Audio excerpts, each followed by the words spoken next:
বাগেরহাট জেলার শরণখোলা উপজেলার শরণখোলা রেঞ্জের ভোলা ফরেস্ট অফিস সংলগ্ন জঙ্গলে সম্প্রতি দেখা গেছে এক বিরল প্রজাতির গুইসাপ। এমন দৃশ্য সাধারণত বিরল, যা প্রাণী সংরক্ষণ ও পরিবেশ সচেতনতায় নতুন করে ভাবতে বাধ্য করছে সবাইকে। সরজমিনে দুপুর 12টার দিকে ভোলা ফরেস্ট অফিসের পেছনে জঙ্গল সংলগ্ন খোলা জায়গায় প্রথম চোখে পড়ে বিশালাকৃতির একটি গুইসাপ। এটি এক ধরনের মনিটর লিজার্ড, বাংলায় যাকে গুইসাপ বলা হয়। বন বিভাগ সূত্রে জানা যায় এটি একটি বেঙ্গল মনিটর, যাদের সাধারণত গভীর বনে দেখা যায়। এদের উপস্থিতি প্রমাণ করে এলাকাটি এখনও জীববৈচিত্র্য সমৃদ্ধ।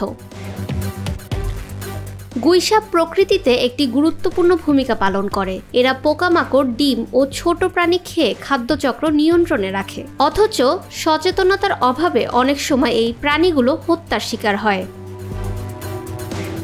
ভোলা ফরেস্ট অফিসের এই ঘটনা শুধু একটি প্রাণীর খোঁজ নয়, এটি এক প্রকৃতির বার্তা, যেখানে বন ও প্রাণী যতদিন থাকবে ততদিনই টিকে থাকবে আমাদের বাস্তুতন্ত্র। তাই দরকার সচেতনতা, সহনশীলতা ও সংরক্ষণের মানসিকতা।